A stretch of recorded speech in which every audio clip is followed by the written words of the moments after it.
What up, YouTube? I am your host, Mediocre Talk Reviews and Reviews, back in here with one more video.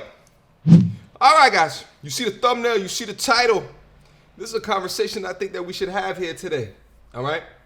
The infamous, your average at best participant. Her name is Jessica, recently popped up on a dating website, YouTube channel. It looks like what the website or the YouTube channel does is puts up these dating profiles, but it looks like they're also utilizing their platform to hear from Jessica, not only to sort of more humanize who she is beyond that brief conversation on Kevin Samuel's channel, but then to also detail what was going on from her perspective. Really interesting video conversation. I want to hear what she has to say in order to understand kind of what was going through her mind at the time of the questioning. All right, let's see what we can learn here today. Without further ado. Hi everyone, my name is Paris. I'm RealBlackLove.com Elite's matchmaker. Today we're in for a special treat. We're doing pop-up match for the first time ever, in person. So just as far as like your preference, describe your ideal man to me. Oh, my ideal man will be one, have a good character. Two, is a good father. A masculine man. Someone who's self-driven. Make who 6 has figures. ambitious, and who has tenacity. You said masculine. What's masculine to you? Hold up, just real quick. If that's her only requirements, you can find one of those, mama. I'm super surprised she didn't call out the 6-figure thing here as well, but maybe she's distancing herself away from that, or maybe some of the advice that Kevin was giving her sunk in, and maybe she's kind of lower at least that criteria because now she understands how rare that is of the type of dude that she's looking for. Let's move on. Masculine is not necessarily a physical trait, but it has core values of a traditional man and traditional roles. Someone who's a problem solver, someone who is who has that desire to want more out of life. I have that desire to want more out of life and live my best life, and I want someone who has that desire too. I don't want to be with a partner where I'm like, hey, you should start your own business. You should do this to better our life. Mm-hmm. Like, and then I feel like I'm being a mother to them, or they may feel like I'm being a mother to them. So I can't give somebody that drive. So I figure that I need somebody who already have that's self-driven. So I've taken that like one of your red flags would be a lack of ambition. Tell me some other red flags. This is like, oh my gosh, this is a turn off. I don't like men that are like this. I don't like women that do this. Any red flags? I would say, Just real quick before they get into the red flags, I think it was interesting how she described masculine man, and it kind of just sounds like more in lines of, from her definition, just someone that can take care of himself and be driven to take care of a family, which means in my mind that she's probably had a lot of bad experiences with dudes that maybe freeloaded on her in her situation. But what I found interesting in that as well is that she brought up that she's looking for a traditional man. A traditional man.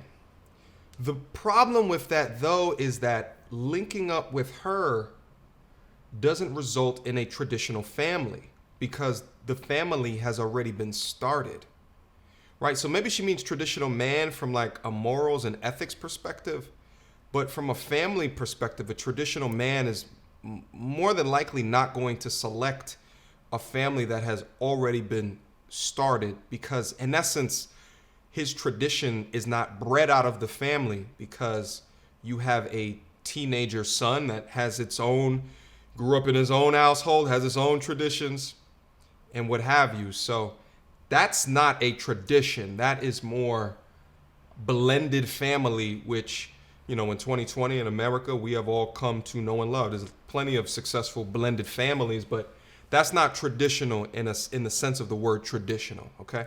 Let's move on.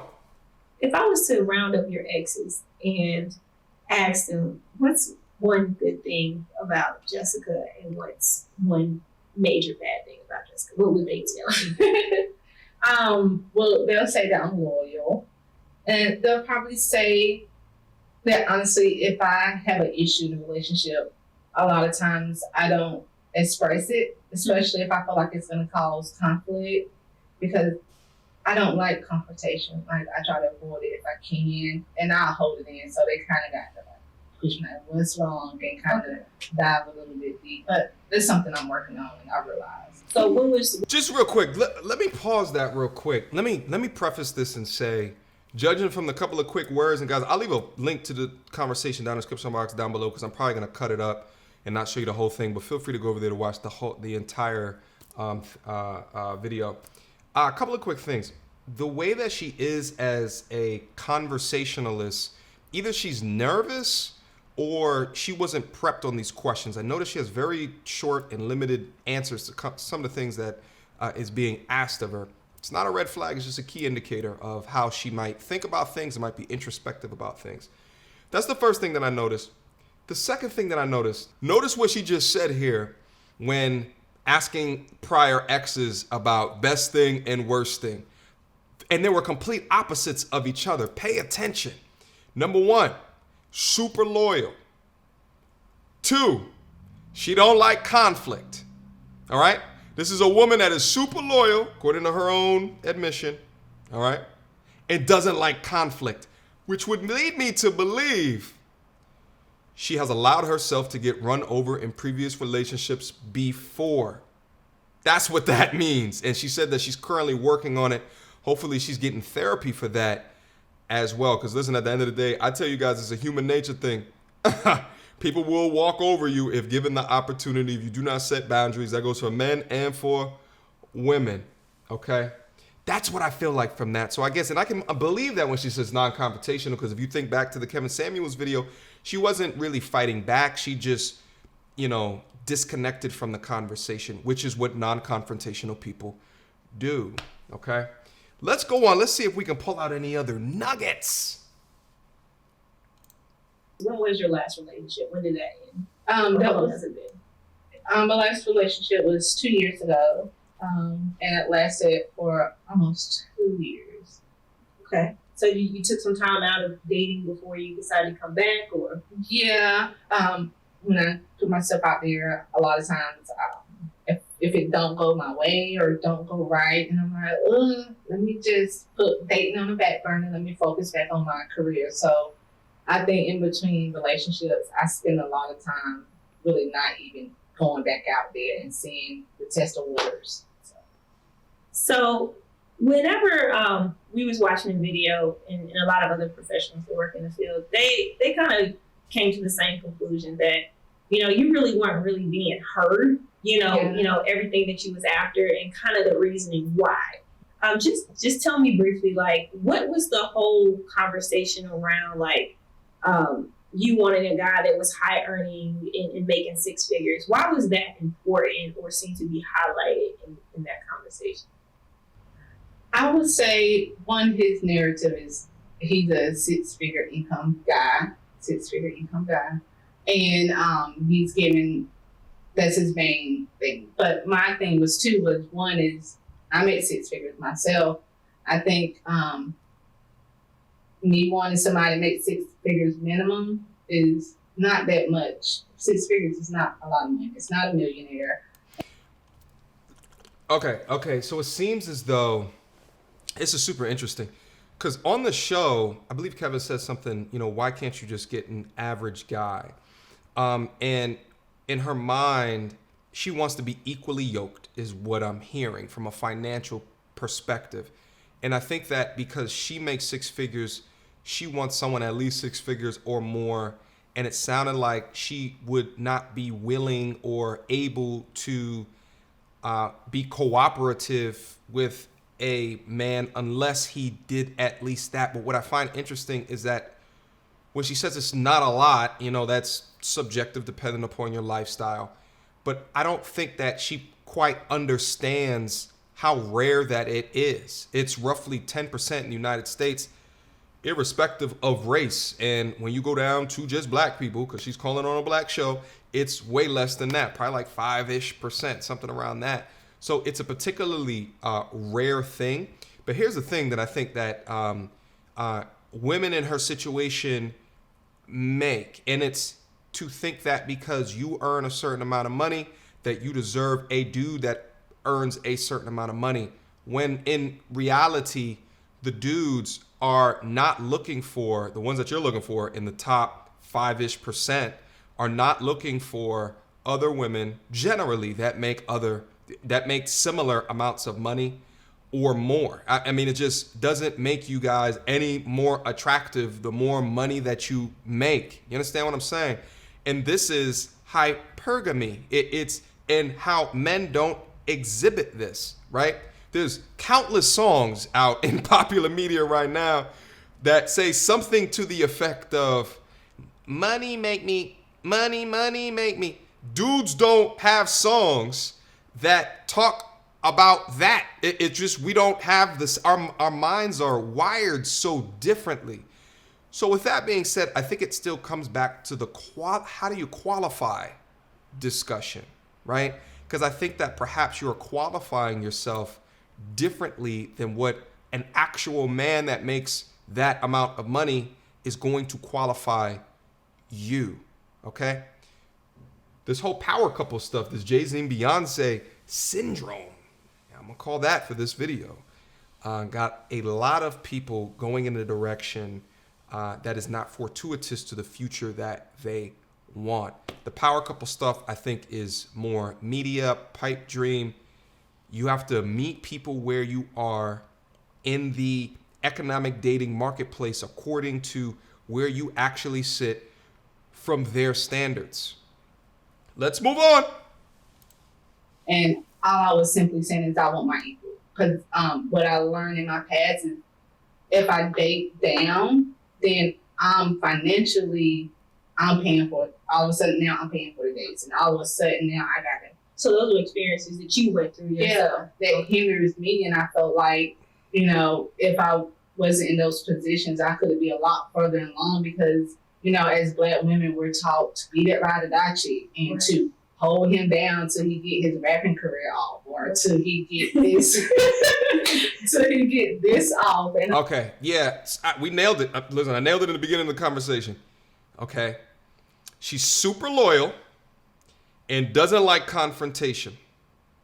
She gets taken advantage of from her own fruition, the rapper types, which I guess is a type of young man that is following a pipe dream that expects the woman, who could also translate into his mother, okay, to support him in his dreams, however realistic or unrealistic that they actually are. Here's the thing, is if you go for those type of dudes, maybe you'll have better luck and traction catching them when they're not making six figures and then holding on to them, putting a ring on and riding out with them when they soar beyond that. The thing is that's like walking into a casino and rolling that die. I mean, it's similar to that. But what you're seeing here is a genuinely sweet personality that has key relationship problems. And I think, like, to a degree, I think what would really benefit her is a relationship therapist that she can have sessions with behind closed doors to diagnose some of the trauma that she's probably experienced from her sweet personality type. Let's move on. I'm tired of that. It's struggle love. You got struggle love. Ride or die. I'm over that. I want to meet somebody on my level who share traditional core values as I do, and I feel like that's what's going to make me happy. It's that traditional so word. You weren't asking for a millionaire, which I didn't think you were.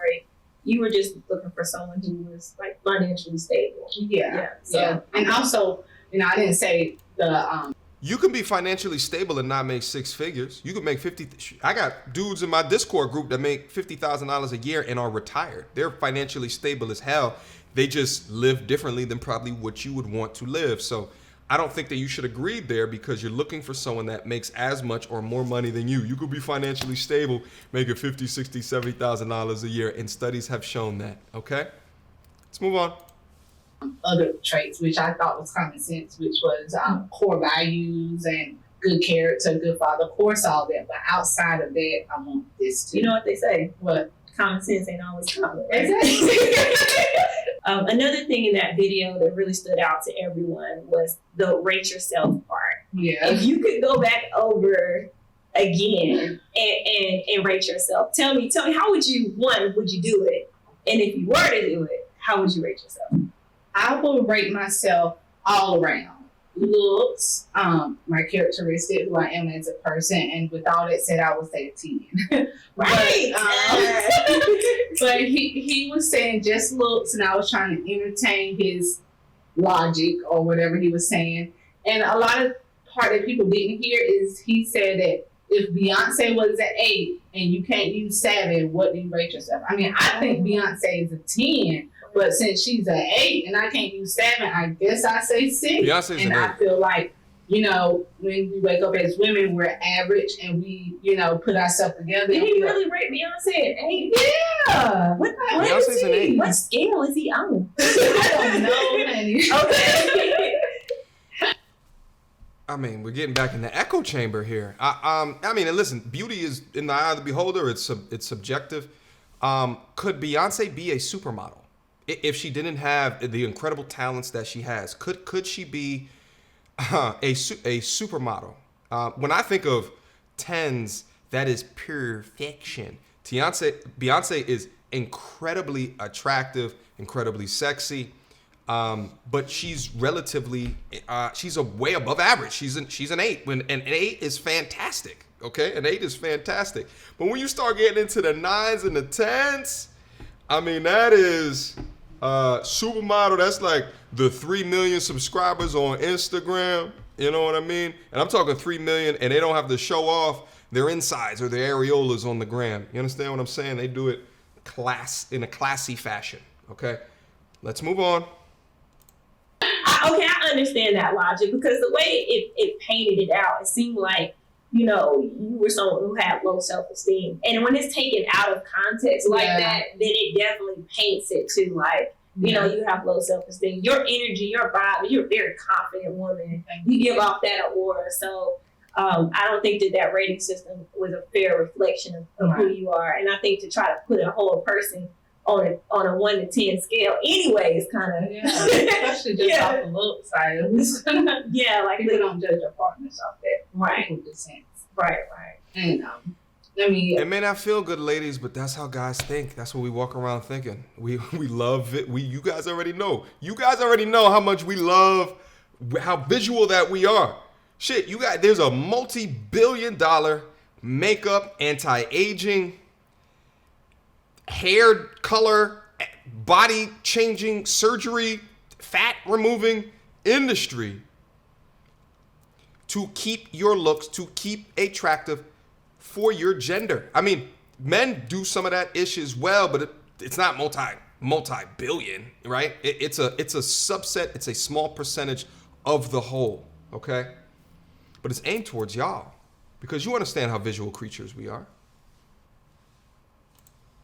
I definitely think I'm a confident woman, but when I was put on that platform and then I looked at my phone and I see my face plastered up there. And you wasn't expecting that. I didn't know my face was up there. And I can tell that he was trying to push me. Mm-hmm. And I can tell he wanted me to be that angry black girl. Right. And I wasn't going to give him that. You know what's interesting about that? That's interesting because when I said in my original video that she was looking at the chat, my assumption was that she knew her face was on there.